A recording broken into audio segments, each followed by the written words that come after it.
David Bonsack, Product Manager for Rheology at TA Instruments, and I'd like to welcome you and thank you for joining us for today's webinar. If you get disconnected at any time, please use the instructions you received to log back in.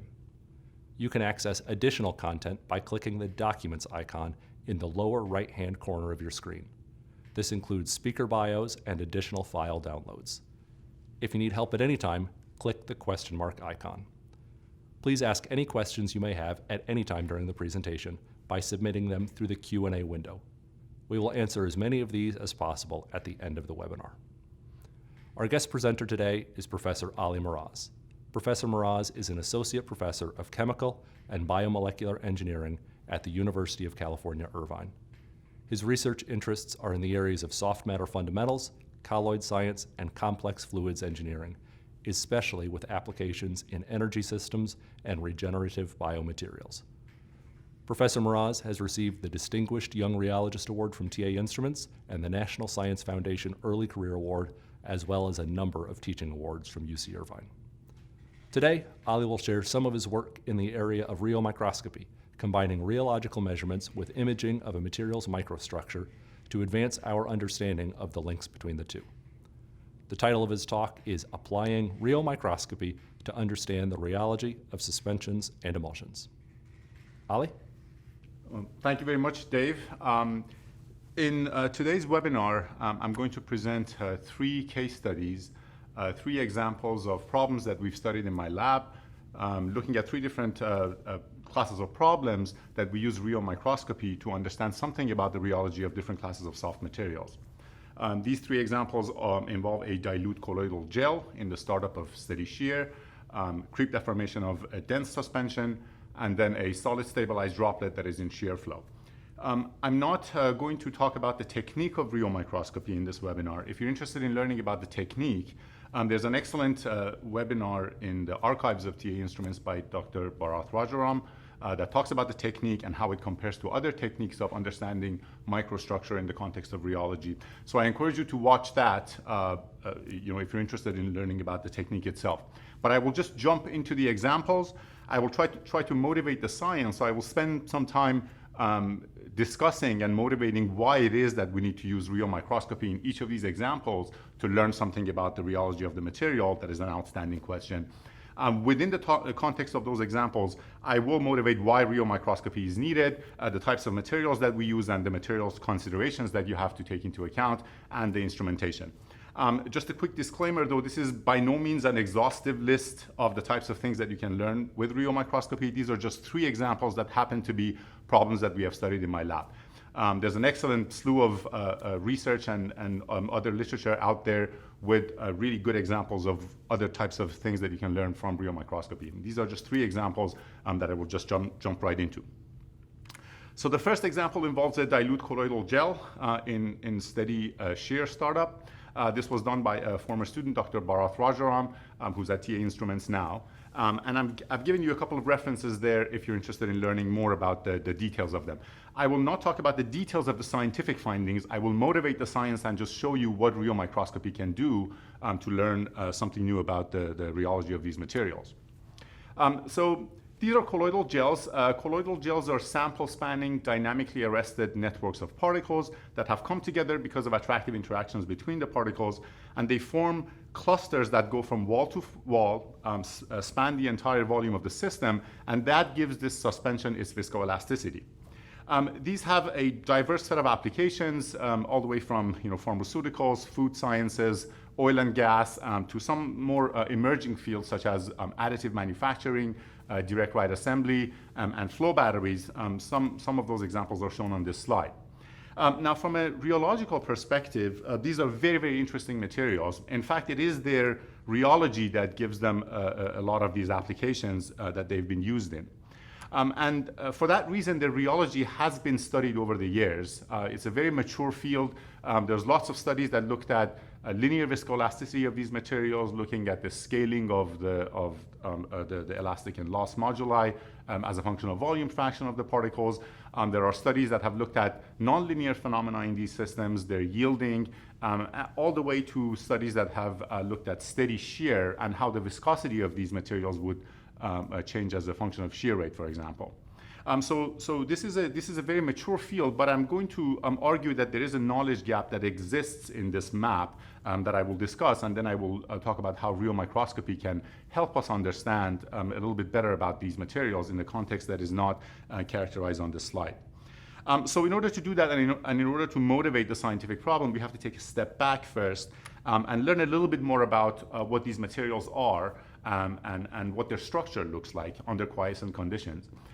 This is a TEM transmission electron microscopy image from Dave Waits back in 1984 that shows the structure of a colloidal aggregate, colloidal cluster that has been formed by diffusion limited cluster aggregation of nanoparticles that have come together and formed this aggregate. What you can see from this is that these clusters are very irregular. There's nothing regular about the geometry of these. And in fact, the only way to mathematically describe them is by fractal geometry. So the only thing that's mathematically interesting about them is that they are self-similar. This type of statistical structure repeats itself on many, many, many length scales. That's the only thing that mathematically can describe these, but the structure otherwise is very, very irregular and tenuous. These concepts of fractal geometry that have been used to characterize the structure of these have also been utilized to get a sense of their linear viscoelasticity and come up with scaling relationships between, for example, the storage modulus or the limits of linearity in these systems under quiescent conditions and the volume fraction of the particles that is in the system. Again, using these concepts of fractal geometry. So there's some arguments that you can make about the quiescent structure of these, extending it to their linear viscoelasticity, and that has been tested experimentally and shows to work relatively well. And these have been characterized over the years quite extensively as well.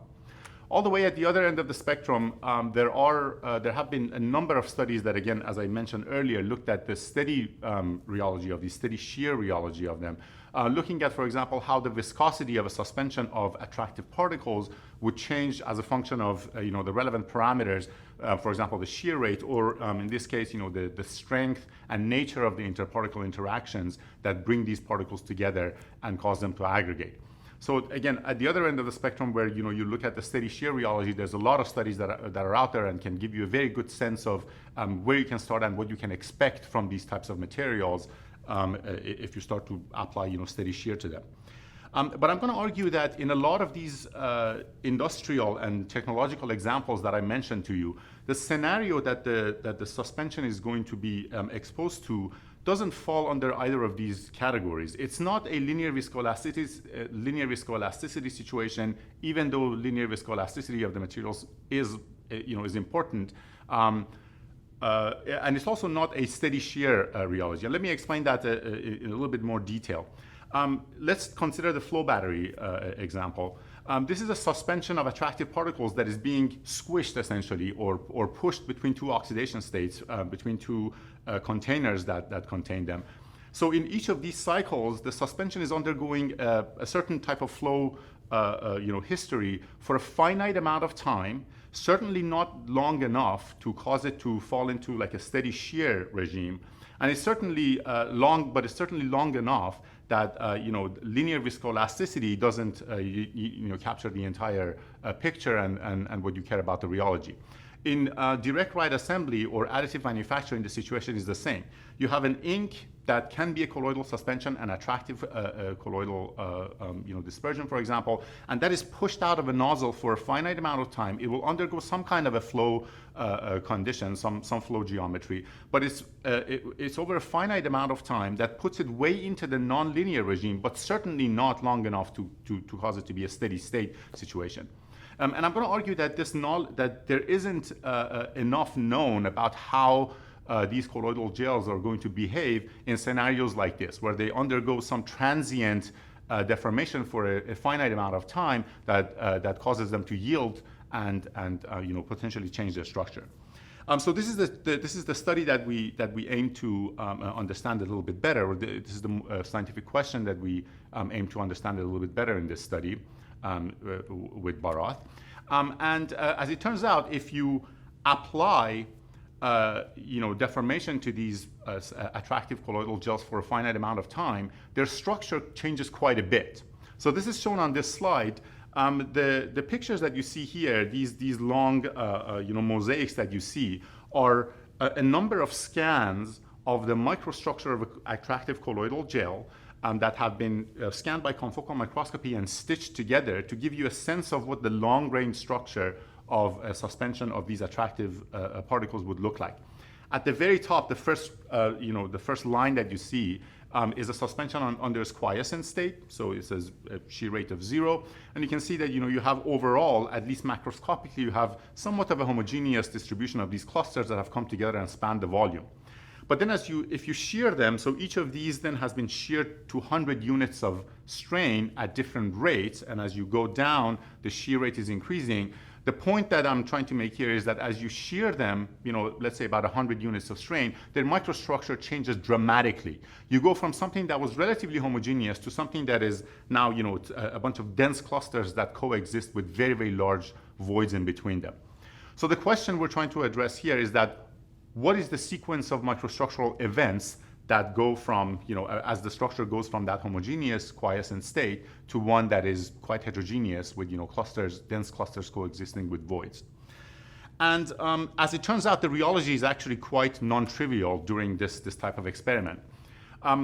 Back when I was a PhD student, I was looking at a similar problem, slightly different version of this problem, which is shown on this plot, where I was basically creating these very dilute colloidal gels that had been formed by diffusion-limited cluster aggregation, and their cluster, essentially their structure looks very similar to the TEM micrograph that I showed you earlier by Dave Waits.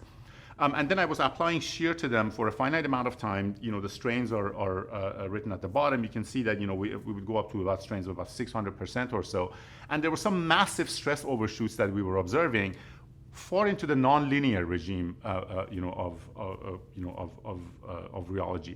As you can see, these stress overshoots happen at strains of more than 100%. So certainly it's not a linear viscoelasticity phenomenon, and it certainly is not a steady shear phenomenon. The steady shear happens way, way, way later than that. So there's a massive stress overshoot that happens in the nonlinear regime that we're trying to understand a little bit better as to what's causing it.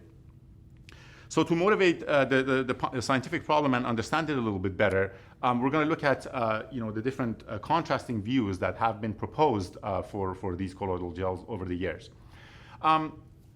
At the bottom of this slide, you see two cartoons where a cluster is schematically shown, and you will notice that I've colored the particle red in there.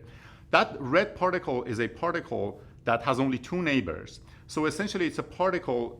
It's a point in which two different parts of the backbone of the cluster are joined together by a single particle. It is plausible to say that that point is probably the weakest point along the backbone of a gel, because there's a single particle that's holding the entire backbone of the cluster at that point together. So it's plausible to think that if you apply a certain external stimulus to this, let's say a deformation, a force to this chain, that is the weakest point in the gel, and that is the point at which the cluster of the gel is going to give and yield. So the question is, how is that going to happen? How does that weakest point allow the structure to yield and potentially break? And over the years, there have been different arguments about this. You could argue that if these particles are spherical and they're attracted to one another, all they care about is to be in contact with one another, and they don't care if they're in contact like this, or like this, or like this, or like this. So in that sense, angular displacements of neighbor particles, as long as they're sticking together, should be freely allowed. In that scenario, which is shown on the left here, if you apply a force to that chain, it's probably going to yield as follows. It's just going to bend around that red particle. So that red particle, which is a singly connected point, forms a soft pivot point along the backbone of the cluster. There has, or you could, in contrast, you could argue that, sometimes these bonds that happen between the particles are angularly rigid for reasons that, have to do with the nature of the interparticle potentials. And then in that case, there's no angular, freedom to that bond. So that bond is completely angularly rigid. And in that scenario, if you apply a force to that chain, as you see in the bottom right, it's essentially going to break because those particles are not freely allowed to rotate around each other. Now, the real scenario, as you can probably guess, is actually something in between. It's neither of those two extremes typically. Of course, it depends on the details of the nature of the interparticle potentials. But the typical scenario is something where you have some bending moments associated with the attraction between the particles and the bond between them. But once that critical moment is exceeded, then the particles can rotate around one another, as shown in a series of nice experiments in the group of Eric First at University of Delaware that's shown on this slide, in which they were forming chains of aggregated particles, and then they were perturbing them using optical tweezers, and they were showing that once a critical moment is reached, this chain of particles goes from something that looks like an elastic beam to something that freely rotates and allows the particles to rotate around each other and form like a triangular shape. So the real scenario is something in between. But again, the question I'm going to go back to is, how do these events that we saw here mediate the nonlinear rheology of these dilute colloidal gels that potentially have a lot of these singly connected points along their backbone, and how does that lead to the types of rheology that we see? So in order to address that, you need to have some microstructural information. The best way to address this is to just directly look at the structure and see if you're identifying these types of angular displacements, and what do they lead to, and how the structure evolves as it's undergoing this shear startup.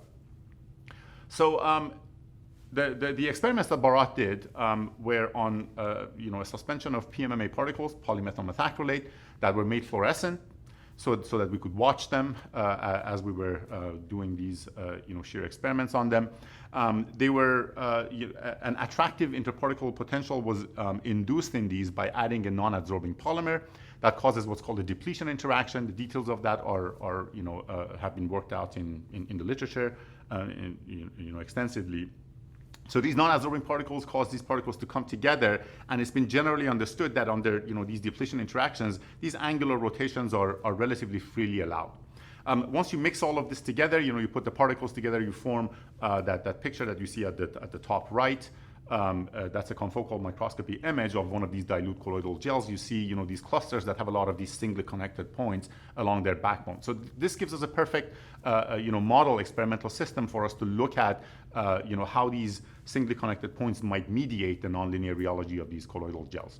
So again, I'm not going to go through the details of these, but in the papers that I referenced earlier in one of those early slides, more details about the experimental system is given. But the point here is that we made the particles fluorescent so that we could watch them using Rheo-Microscopy, in this case, with a confocal microscope. I'll tell you more about the instruments in a second too. But just looking at the rheology, again, the rheology of these is very non-trivial. If you make one of these dilute colloidal gels under quiescent conditions and you start applying steady shear to it, it goes through a stress overshoot, and the rheology keeps evolving over very, very long periods, way into the nonlinear regime of rheology. So the question is, what is happening there? You can essentially divide this into three different types of regimes, which we have talked about in the paper in detail. But there's an initial regime where the stress that you're measuring continuously grows. Then there seems to be some intermediate regime in which the stress plateaus, and then it starts to drop down. So again, the question is, microstructurally, what is happening that's giving rise to this interesting and non-trivial rheology that we see here. To study that, Bharat went through and actually designed an instrument, a shear cell, the details of which are shown in here. It was essentially a cone and plate type of geometry that was mounted on a plate that could itself be mounted on the stage of a confocal microscope. And this was attached to a fast scanning scanner so that we could do rapid scans of the microstructure as we were applying shear deformation to it and watch how the structure evolves. In this version of the instrument, you essentially had a microstepper motor that which by way of a pulley belt, was rotating the cone of a cone and plate geometry, as shown in the bottom left of the slide, and causing essentially your typical shear field that you use in a lot of rheometers too. The details of the instrument are given in here. I'm not going to talk about the details, but again, this was an instrument that by way of a pulley belt would allow you to apply rotation to the cone at a constant rate. So it's essentially a shear cell that allows you to study the microstructure of any type of soft material under constant rate of deformation. A little bit more about the instrument. So the range of shear rates that we could achieve is shown in here. What's important about this is that the laser from the confocal microscope was going in the gradient direction, and the bottom plate was a transparent cover slip. So by using confocal microscopy, we could take images in the flow vorticity plane of shear flow, and because this was a confocal microscope, we could change the location at which we were taking these images. And if your confocal microscope is fast enough, you can rapidly scan a volume of the image. So if you can do this fast enough, you can essentially take snapshots, three-dimensional snapshots of the structure as it's evolving under shear. So you have to, if you're using a technique like this, you have to think a little bit about the speed at which you can scan the images, and then your shear rates, and make sure that your scans truly represent a instantaneous representation of the three-dimensional structure. And I will show you some examples of that in a second. But again, the range of shear rates that we could achieve are shown in here, and a little bit more details about the instrument, as far as its angle and the radius of the cone.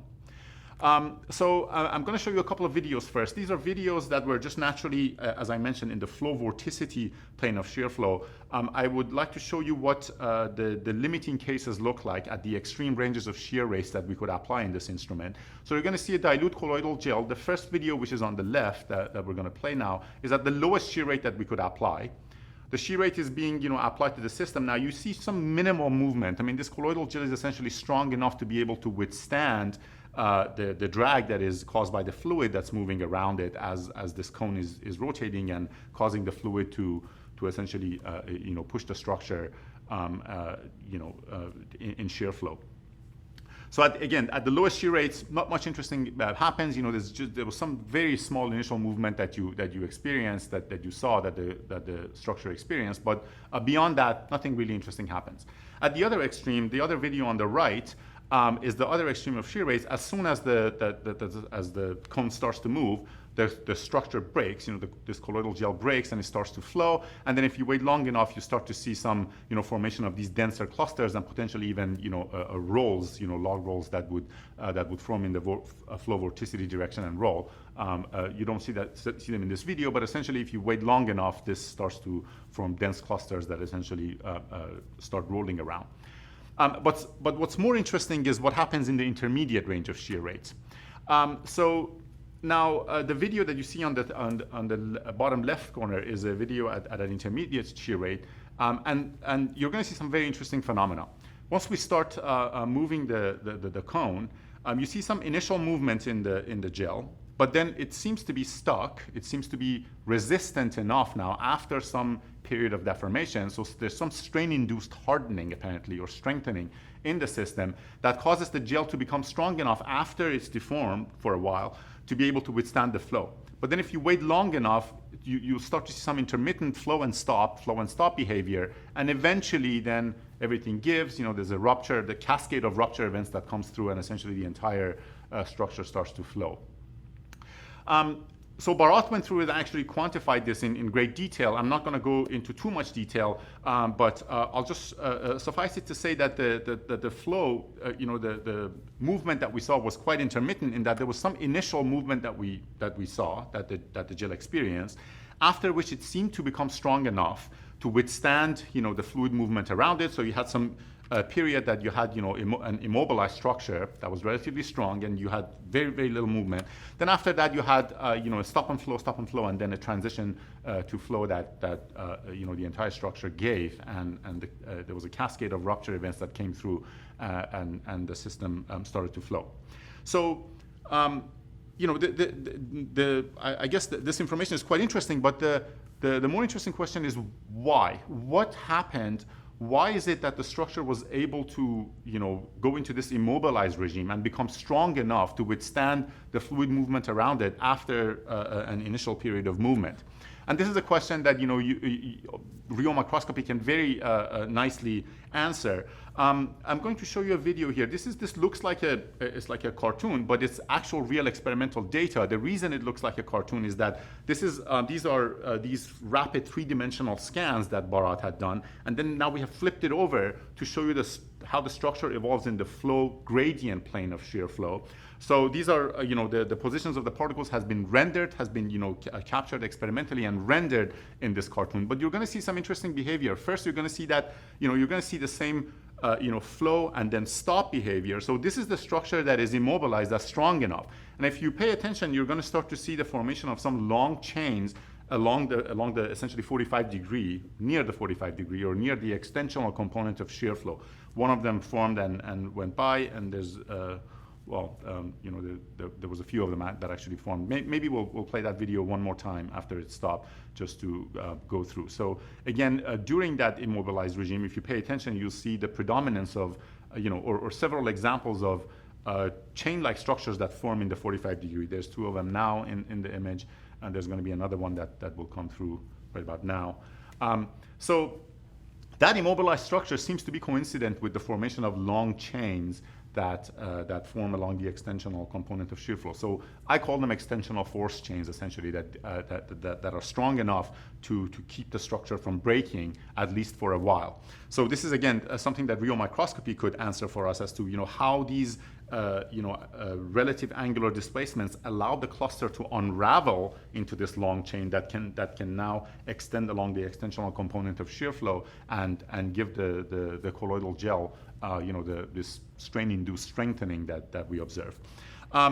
In the paper, of course, having information about the positions of all the particles at all times during this entire experiment, you can do a lot of cool stuff and start to analyze the structure in great detail, which is what Bharat had done. I'm not going to go into the detail, but I'm just going to briefly mention that, again, having the positions of the particles, Bharat went through and measured and quantified a measure of anisotropy that has to do with how the angles between the particles are oriented along the same direction.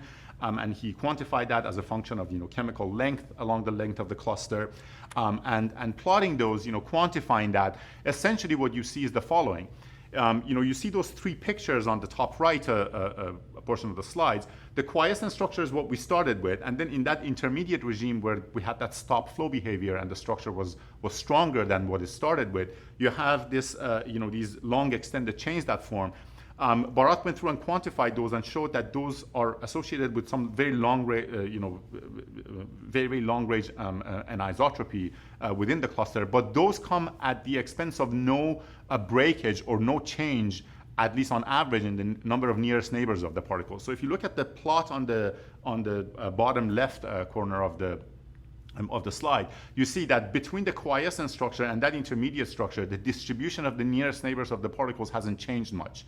Meaning, all that the cluster has done is just to unravel for the most part. Okay, there are no rupture events. There aren't very many rupture events that have happened in going from the quiescent structure to the intermediate structure. All that happened was that this tenuous cluster that I showed you earlier with that TEM image, or what you see in that quiescent image, is able to unravel itself by way of these angular displacements into this long extensional chains, and those are now very, very strong and provide this dilute gel with its strength.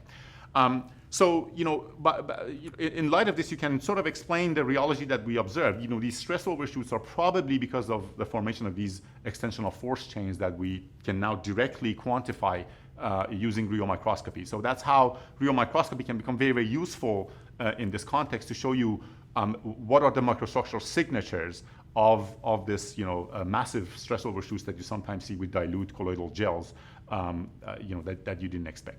So that's the first example. In the second case study, it's a little bit of an extension of this study that was done by another former student, Dr. Hubert Chan. Again, I've given 3 references on this slide if you're more interested in the scientific details and details of the findings. Because I'm not going to go through those details, I'm just going to briefly mention how Rheo-Microscopy was used to address a question that was essentially unveiled before. So this example has to do with creep deformation in dense suspensions. This is something that's shown on this plot. It is well known that for many classes of soft materials, soft glassy materials, dense suspensions, There are scenarios in which you can apply a stress that is much below their yield stress, but they keep flowing continuously in what's called creep deformation over long periods, even if the stress is below their characterized yield stress. That's shown on this plot here. I will come back to this plot and show you microstructural data about it.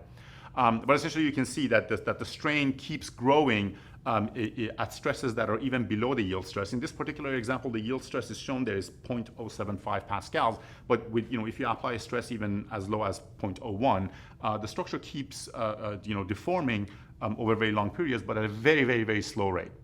So the question here is, at the local microstructural level, what is the microdynamics of the particles, the local microdynamics of the particles that mediates this creep deformation?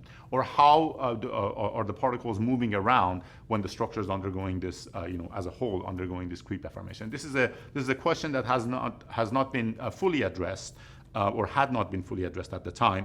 And also this question of how the microdynamics of particles mediates their nonlinear rheology also plays into another important aspect of the nonlinear rheology of dense systems, dense suspensions and gels, and that is the phenomenon of two-step yielding that has been observed in a number of these systems, dense gels and glasses. That's shown on this slide.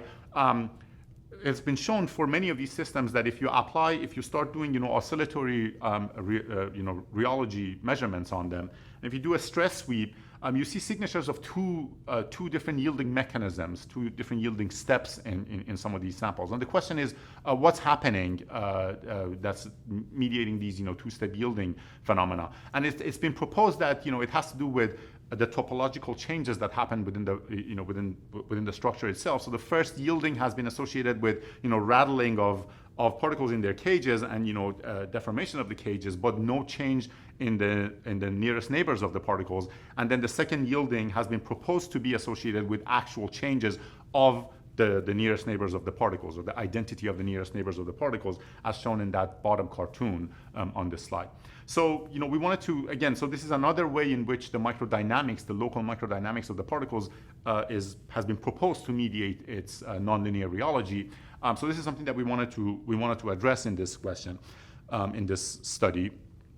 Also, so the question that we want to address also plays into an interesting three-dimensional jamming concept, a phase diagram concept that was proposed by Dave Waits' group that is shown here on this slide on the left. And the idea here was that jamming has been proposed, jamming or unjamming or a transition to jamming is fundamentally mediated by three non-dimensional parameters. One of them is the volume fraction of the particles that is shown, on one axis of that blue plane at the bottom. The other axis is the vertical axis, which is the strength of interparticle interactions or attractions between them. And then the other axis that is essentially horizontal is a load that is applied to them. So you can think of that as like a stress, applied stress on the sample. And everything that's at the corner, at that origin of this diagram, is essentially a jam system, and applying stress to it, or changing the nature of the interparticle or the strength of the interparticle potentials, or changing the volume fractions of the particles can help to unjam these systems. There has been a lot of really nice work done along that red plane, essentially, of this three-dimensional phase diagram over the years, where the dynamics of the particles, again, have been looked at and how it plays into jamming as you change the volume fraction of the particles in the suspension, or you change the interparticle potentials. What we were trying to do in this study was to contribute to this, essentially to this body of knowledge, by doing experiments in which we apply a constant stress and look at the microdynamics of the particles. So move along, essentially unjam the system in a different direction in this three-dimensional phase diagram. And in the paper, Hubert did that at different strengths of interparticle interactions. In this presentation, I'm not going to go over different examples of that. I will just present one example just to show you what Rheo-Microscopy can do to address this question of how the microdynamics of the particles is mediating this phenomenon, or how are the two linked together.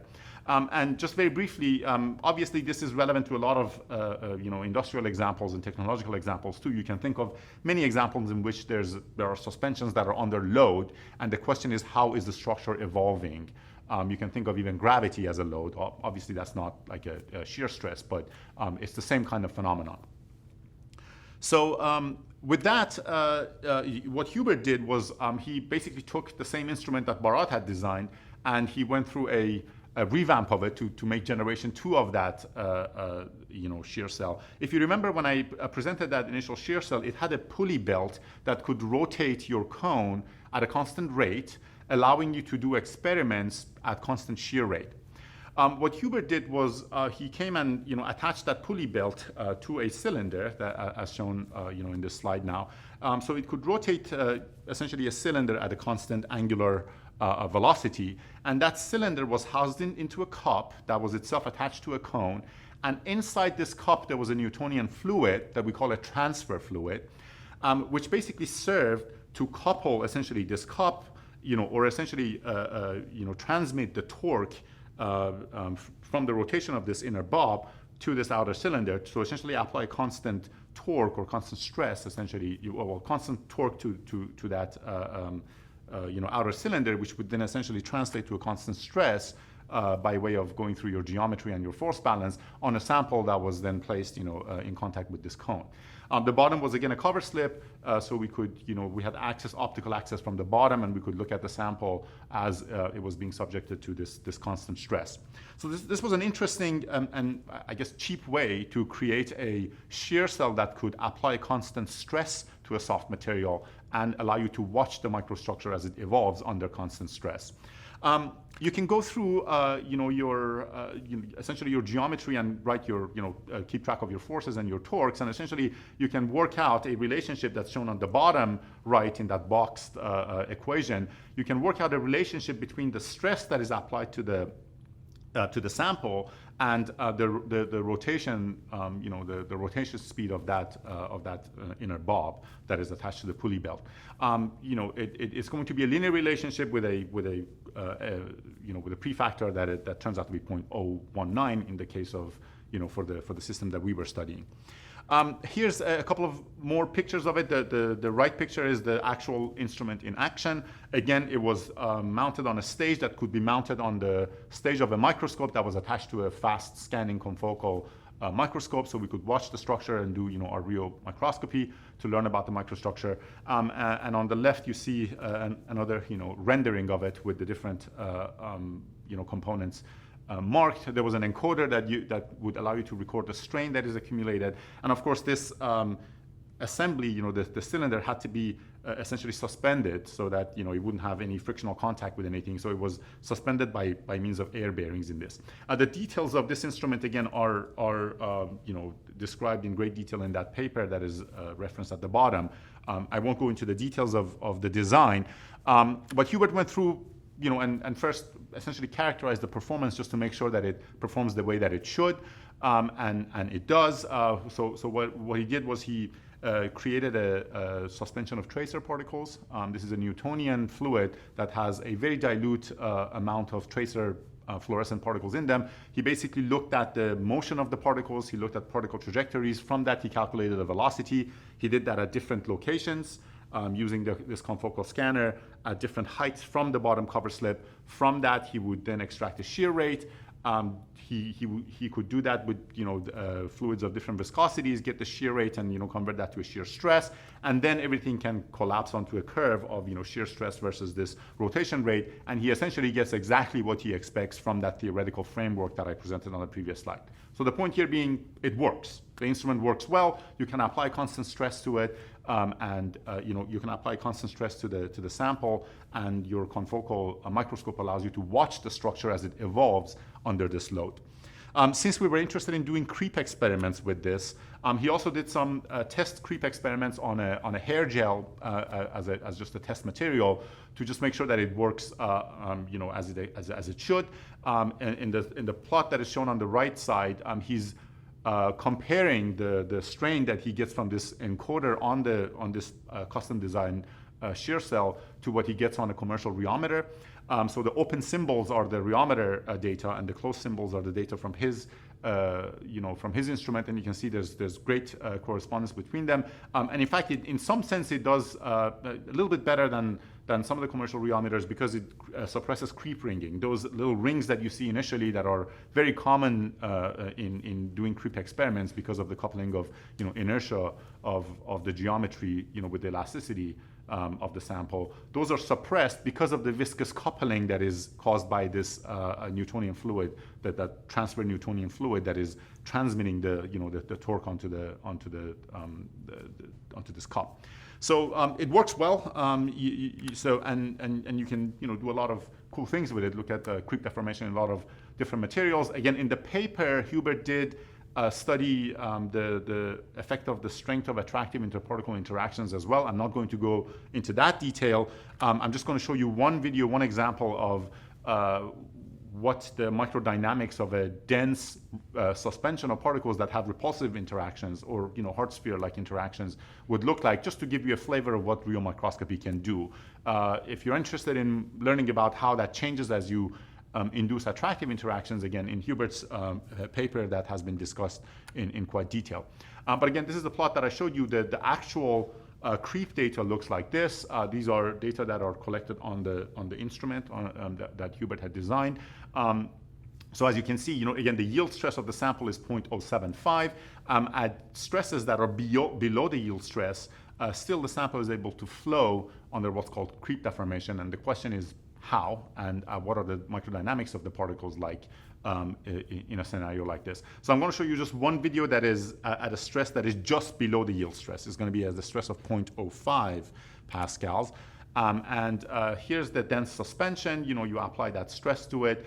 And again, using Rheo-Microscopy, you can watch in detail. This is several microns away from the bottom cover slip. So we're essentially into the sample by several particle diameters, but confocal microscopy allows you to essentially look at those. If you look at the particles, they're undergoing this really interesting motion. There are jolty movements, there are some particle rearrangements, local rearrangements, cage breaking, change of nearest neighbors, all kinds of things that now, having this information from Rheo-Microscopy, you can go through and analyze to great detail, which is what Hubert did. I'm not going to go into too much detail, just a couple of interesting things that you can observe from this. Again, you notice that the particle movements seem to be jolty. That is shown in here. These plots, the plot on the right side is a plot at a stress that is above the yield stress of the material. That thick gray line that you see is the average strain that is accumulated by all the particles. And then those, the blue and red curve that you see are examples of two representative particles. And you see they sort of follow nicely the overall motion. But when you apply a stress below the yield stress of the sample, which is the plot on the left, where sample is undergoing creep deformation, these particle velocities are very, very jolty. They're very heterogeneous. They're very intermittent. Again, the average overall global motion is shown in that gray thick line, but these representative particles that we've shown, they're all over the place. Sometimes, they move quite a bit and then they slow down. They might even move backwards a little bit. So there's all kinds of interesting things that happen with the microdynamics of the particles as the system is undergoing creep deformation, which again, Hubert analyzed in great detail. Something interesting that he looked at was, this question of cage breaking again. So in this plot that you see on the right side of the slide, he's essentially quantifying the fraction of particles that have lost all of their initial neighbors over a given delay time. As a function of different stresses that are applied to the sample. So what you can see in that blue curve, for example, is if you apply a large stress to the sample, where the sample is flowing, very, very quickly there are topological changes, local topological changes, and the particles have lost all of their neighbors. Their neighbors change. But as you're applying smaller and smaller stresses that are near the yield stress of the sample, and the sample starts to undergo creep deformation, these topological changes are delayed. In some cases, they don't even happen. Samples, these clusters, essentially groups of particles move together. All kinds of interesting things. And then again, the question of how that changes when you apply attractive attractions between the particles is something that he addressed in the paper as well. I mentioned earlier that there has been a lot of interesting work done on that red plane of that three-dimensional phase diagram that I showed earlier. which was to look at the dynamics of the particles when you change the volume fraction or the strength of interparticle potentials in quiescent systems. And this, in this plot here that you see on the left, bottom left side of the slide, some data from Eric Weeks is shown when he was looking at the dynamics of cage breaking in glasses, in colloidal glasses, and quantifying that in the context of mean squared displacements of the particles. So you see a plateau, the particles for some delay times, they're not able to break a cage, and then eventually they break, and you see this upturn in the mean squared displacement. Well, Hubert did something similar now on the creep to, again, put the same, put these questions in the framework of what happens when you apply a stress instead of changing the volume fractions of the particles. So he essentially went through, again, having Rheo-Microscopy gives you information about the positions of all the particles at all times. So then you can go through and apply your favorite algorithm of computational geometry to look at any kind of topological phenomena or any kind of topological metric that you care about and how it evolves over time and as you apply different stresses. So if you look at the mean squared displacements, for example, just to put this in the same context as the work done on on quiescent systems, if you look at your limiting cases with the quiescent sample, you see on the plot that is on the bottom right, for a quiescent sample that is at high volume fraction, you see this caging behavior where the mean squared displacement is sort of going, has a plateau at short delay times, and then eventually some cage breaking that seems to happen. And then if you apply stresses to it, interestingly, you see a gradual transition from something that looks caged to something that is more reminiscent of a sample at low volume fraction. So there's a lot of similarity and gives quite a bit of credit to that three-dimensional idea of the phase diagram. And there are a lot of dynamical signatures that are similar between different ways that you would unjam the system, as shown in this Rheo-Microscopy example. So again, a lot more on that in the paper if you're interested in learning about how attractive interactions would change that picture. But with that, then now I'm going to jump into the final example that has to do with the shear-induced deformation of a solid stabilized droplet. So this is related to the rheology of solid stabilized emulsions. So I don't think I need to give an introduction on emulsions. Emulsions, as you probably know, are just mixtures of one liquid that is dispersed in another. These two liquids naturally don't want to mix together like water and oil, but you have found a way essentially to get them to macroscopically at least coexist. Mayonnaise, butter, a lot of other examples are examples of these in our everyday life, so they're all over the place. Typically, to formulate an emulsion, surfactants are used, which essentially reduce the interfacial tension but also provide stability to the droplets by various means. It can be thermodynamic stability or kinetic stability. But as it turns out, instead of using surfactants, you can also use particles, colloidal particles, to stabilize droplets against coalescence. The mechanism is slightly different, and this is something that was first observed simultaneously by Rhomstan and Pickering more than a century ago. So emulsions that are formulated by these particles are typically referred to as Pickering-Rhomstan emulsions. And the reason you can do that is if you tune the surface chemistry of particles correctly so that they don't have a strong preference over your phase A or phase B, in this case being, let's say, water and oil, then the thermodynamically preferred position of the particles is to go and stick at the interface. Because by sticking at the interface, they essentially reduce the energy of the system. So this is a thermodynamically preferred position for them. And this is a way for you to get particles to essentially coat a droplet and stabilize it against coalescence and form a Pickering emulsion again. So droplets that are stabilized by these solids have widespread use in the creation of colloidal in food and pharmaceutical industry. Ice cream is another example of these with fat crystals that stabilize the emulsion essentially. And also the fundamentals of solid stabilized interfaces is plays into the formation of new materials like bigels and other types of solid stabilized emulsions essentially. Now, the question of how the rheology of an emulsion changes when you use solid particles instead of surfactants has not been fully addressed yet.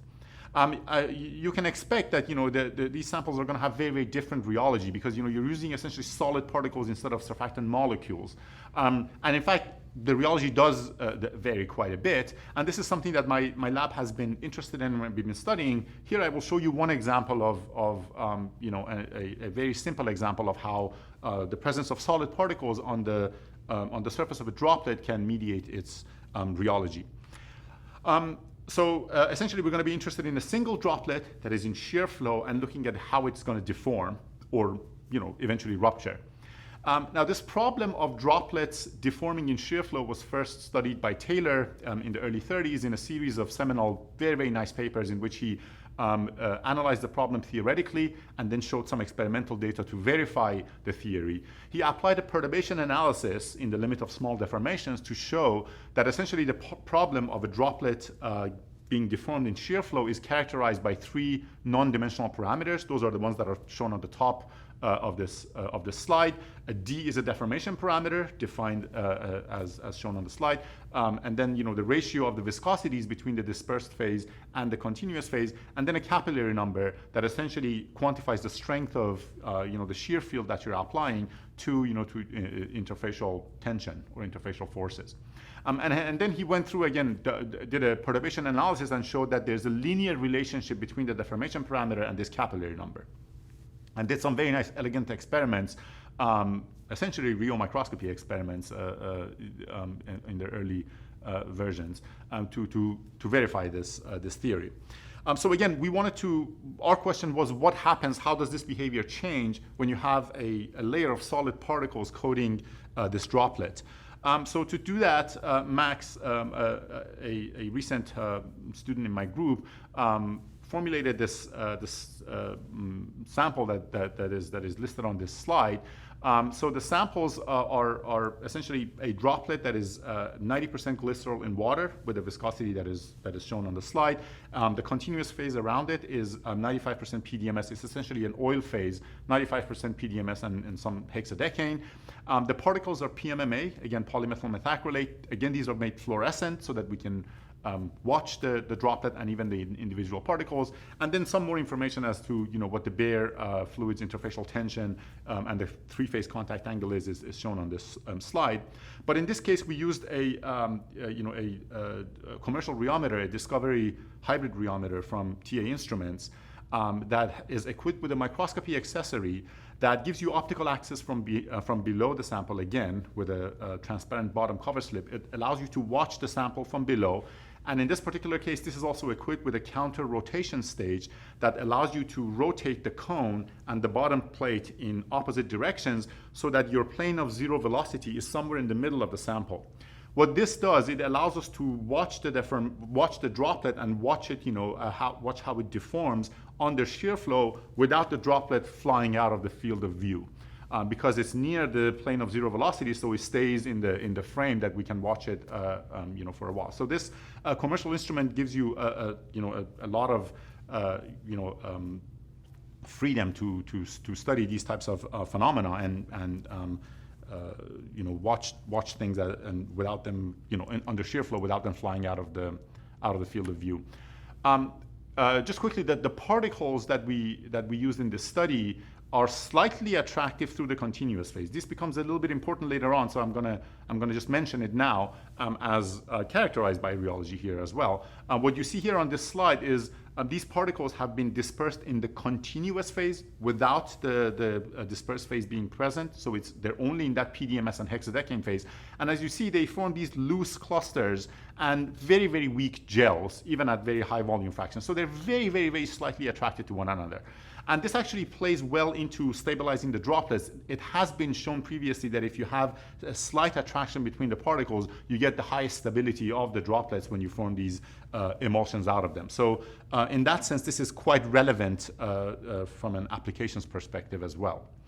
So again, having Rheo-Microscopy, we can directly watch the droplet. I'm going to show you videos in a second, but before I do that, just taking the same treatment as what Taylor did, we can directly quantify the deformation parameter in these droplets that are coated with particles, and then we can compare it. We can look at it as a, look at the deformation parameter as a function of capillary number. The data that you see on the plot right now is for a bare droplet without having particles on it, and as you can see, it follows the Taylor prediction quite nicely, this linear prediction that you see. Now I'm going to show you data for a droplet that is coated with particles, and as you can see, it's quite different. So the point being, the presence of these particles on the droplet changes its deformation behavior and rheology quite a bit. So you can see that at very, very low capillary numbers, it deforms less than a bare droplet would, so it's a little bit more resistant to deformation. But then it switches behavior, it starts to deform a lot more than its bare droplet analog or counterpart. So after a critical capillary number is reached, it actually starts to deform a lot more, and then it ruptures a lot earlier than a bare droplet would as well. And then if you take that sister droplet from this rupture event and do this experiment on it again, you see the same kind of behavior, but it starts to get a little bit closer to the bare droplet. And if you keep rupturing these and taking the sister droplet and doing an experiment on it again and again and again, you get closer and closer and closer to the bare droplet. So in a manuscript that would be forthcoming, we are analyzing this as to what's happening in this case and what are the reasons for any of these phenomena to happen. But I'm going to show you a couple of videos that show you another really cool aspect of these that you can see by Rheo-Microscopy. So the video on the left is a bare droplet in shear flow, and what's going to happen is we're going to keep increasing the strength of the strength of the shear strength or the shear rate that is quantified by that capillary number that's shown at the top as the video goes through. So that's a bare droplet, and if the video plays, we're going to see it start to deform, and as you can see, capillary number is increasing. There's a little bit of deformation. It starts to adopt a egg-shaped, I guess, ellipsoid, and then it starts to deform more and more and more. And then eventually, Max is going to stop the flow, and of course, as you expect, this droplet is just going to retract back to its spherical shape when the shear field is halted. Now on the right, you're going to see a similar example, but this droplet is now coated with particles. So you start the flow. Initially, you see there seems to be some rotation. There's going to be a period where you will probably see the sides of the droplet starts to flatten and form almost like a rectangular shape. And then it deformed, and then now the flow has stopped, but the droplet didn't completely retract back to its original shape. So there's a lot of interesting phenomena that happened in this video that was very different from its bare counterpart. If I want to summarize those differences, they're summarized on this slide. As you can see, at the very lowest capillary numbers, the droplet was deforming less than its bare counterpart at that capillary number of 0.13. Then it started to form these flattened interfaces, which we have discussed in the paper as to why that happens, but you can essentially visualize it with Rheo-Microscopy. So the interfaces start to flatten, then it switches behavior, undergoes a regime in which it deforms more than its bare counterpart, as you see at that capillary number of 0.21. And then when you stop the flow after shear cessation, the bare droplet retracts back to a sphere.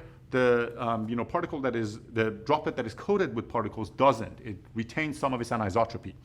Again, in this forthcoming paper, we've gone through, analyzed this behavior in quite detail, but I'm going to just show you a couple of slides to show you why that happens, and basically just to motivate that it has to do with an interfacial jamming phenomena that happens that really, Rheo-Microscopy allows you to visualize and quantify and get to the bottom of. So in this example, what Max has done is he started a droplet that is with a droplet that is coated with particles. He is ramping through the shear rates that is quantified as the capillary number that is shown on that bottom slide. So he ramps up in a stepwise fashion. He ramps up the capillary number. Then he starts to ramp it down. Then he starts to ramp it back up again, and then he stops the flow. So let's play the video and see how the droplet behaves, and then we can look at the data as well. So this is the first regime where he's ramping up the shear rate, the same behavior that you saw in those previous slides. Initially it doesn't deform much, and now it's deforming. Now he's going to start to ramp down the shear rate, and it goes back slowly to that initial spherical shape. And now he's going to start to ramp up the capillary number or the shear rate again. the droplet starts to deform again, undergoes the same kind of behavior that you saw before, or at least similar behavior, and then eventually he's going to stop it, and then you see this egg-shaped structure remain. So what this shows us is that this retention of anisotropy only happens if the flow is abruptly halted. If you gradually ramp it down to zero shear, the droplet is able to relax back to its original spherical shape, but it's only if you immediately stop the flow that it retains some of its anisotropy, as also shown, quantified in that deformation parameter up there. Again, having rheomicroscopy, we can look in more detail at the particles themselves and see what's happening. And you can see what's happening is, in the initial state that's shown on the left picture, you start with a droplet that is fully coated, almost fully coated with particles. They're even somewhat ordered on the interface. So, save for a few defects that you see on the surface of the droplet, is basically fully covered.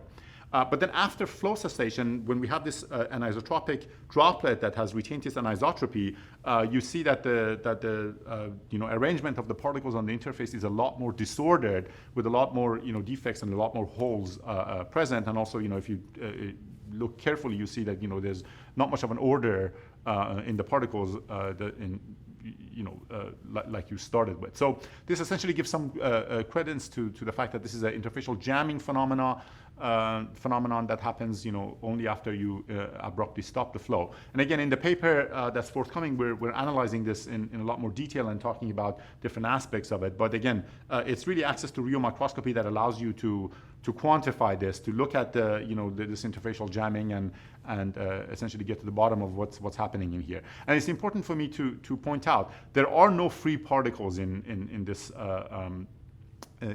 suspension, meaning the particles that are on the droplet in the end are the same number of particles that you started with. So it's not like the droplet was deformed and additional particles were adsorbed to the interface. The same number of particles now are configured in a disordered state, in a disordered jam state that retains the anisotropic shape.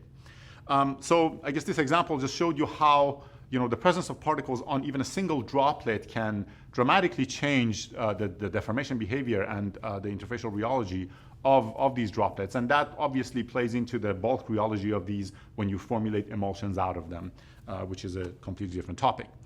So with that, I would just like to conclude by coming back and then trying to answer again this question of why rheomicroscopy. I hope that I've showed you that the rheology of soft materials is intimately linked to their underlying microstructure, and how it evolves in response to external stimuli, such as stresses and shear fields.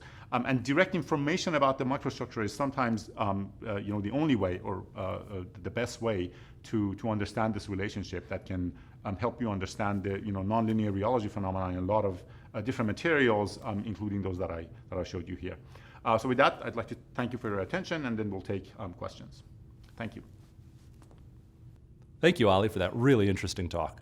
A recorded version of this webinar will be archived and available through the TA Instruments website. We will now begin the question and answer segment of this webinar. Please submit your questions through the Q&A window if you haven't done so already. We'll do our best to answer as many of these as possible. All right, Ali, we have some good questions coming in. Our first question comes from Alexander from Brazil, who asks, is it possible to observe a dispersed SBS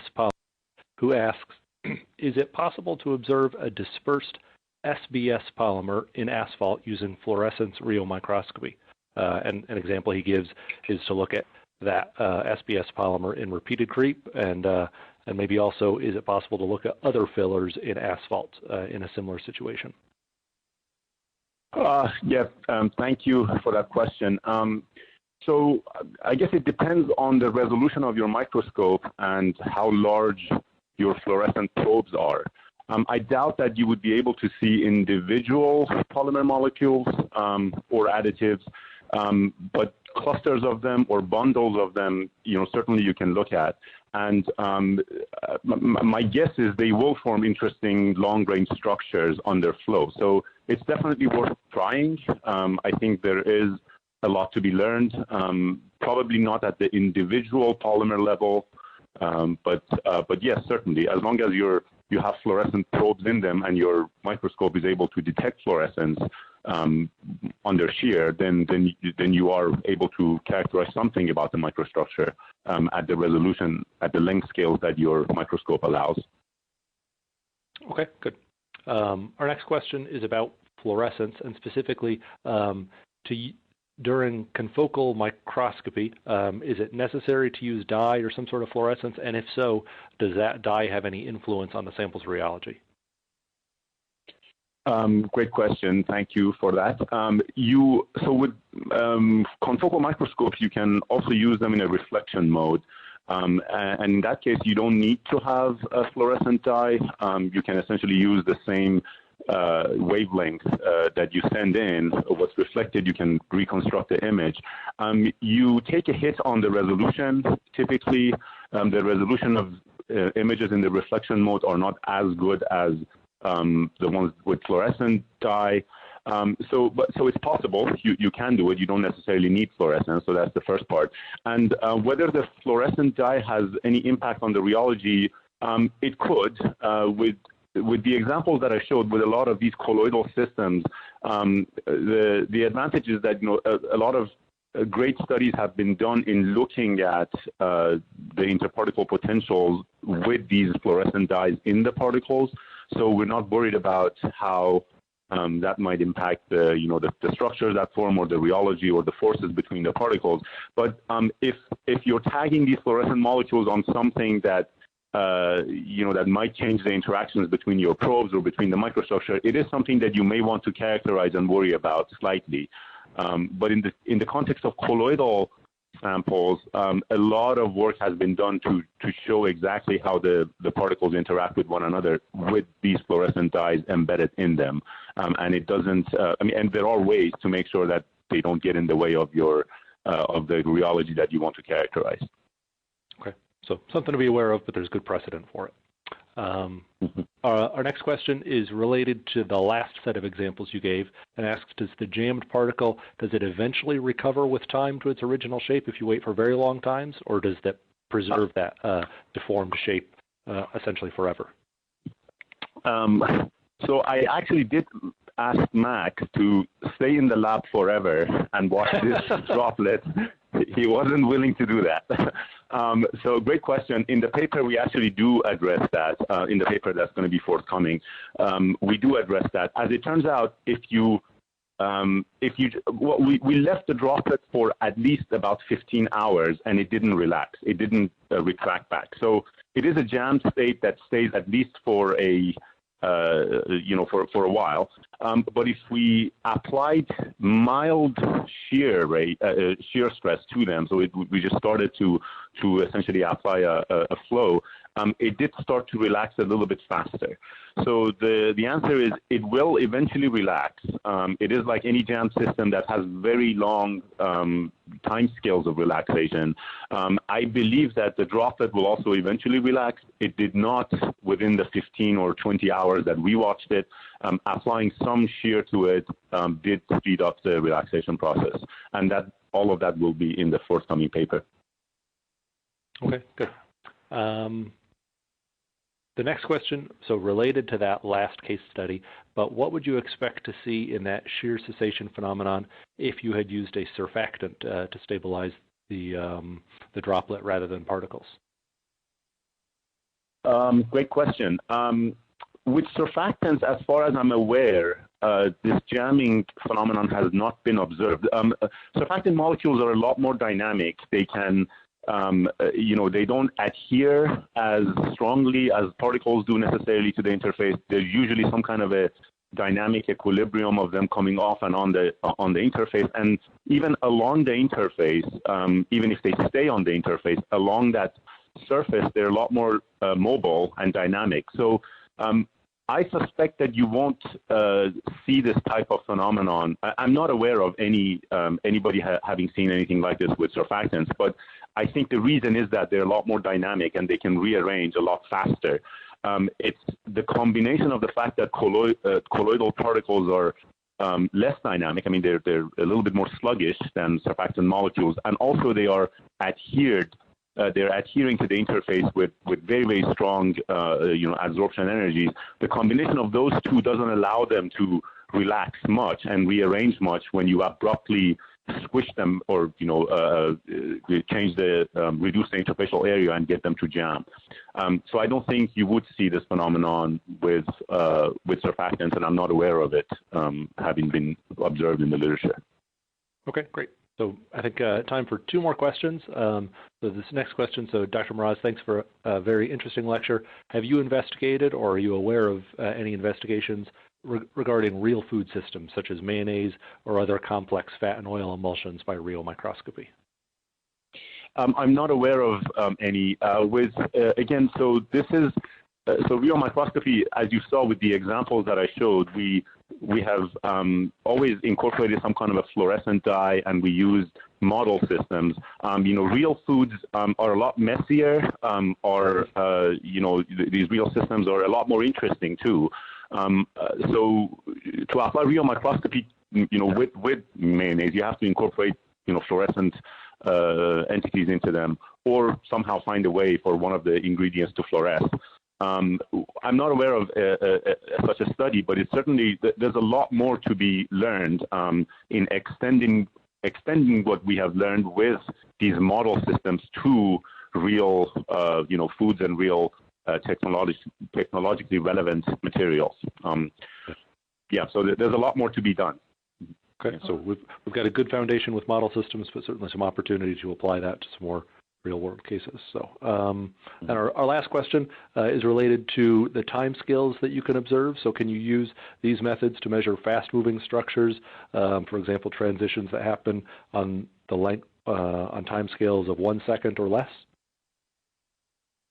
Yes, you should be able to. It all depends on how fast your scanner is, your microscopy system allows you to scan. There are systems out there now that allow you to get very, very high frame rates, with nip-cow discs. There are other ways to do rapid scans. So essentially that is what dictates how fast of a dynamic system you can observe and resolve. It has to do with the scanning rates. The scanner that we use in these studies was from Visitech International. It's the VTI system. Depending on the frame of, depending on how large of a frame you choose, it allows you to get up to like 250 frames per second sometimes, which is pretty fast for a confocal microscope. But there are systems out there that are, more sophisticated, newer, and they are even faster than that. So that essentially tells, sets the time scale for which you can study phenomena. But certainly below 1 second, the example that I showed even on the earlier parts of this, where Bharat was looking at the deformation of these dilute colloidal gels, those were fast. The dynamics were much faster than a 1 second time scale, and we were able to resolve them very well. Okay, that's great. Well, I want to say thank you to Ali, and thank you to everybody who joined us today.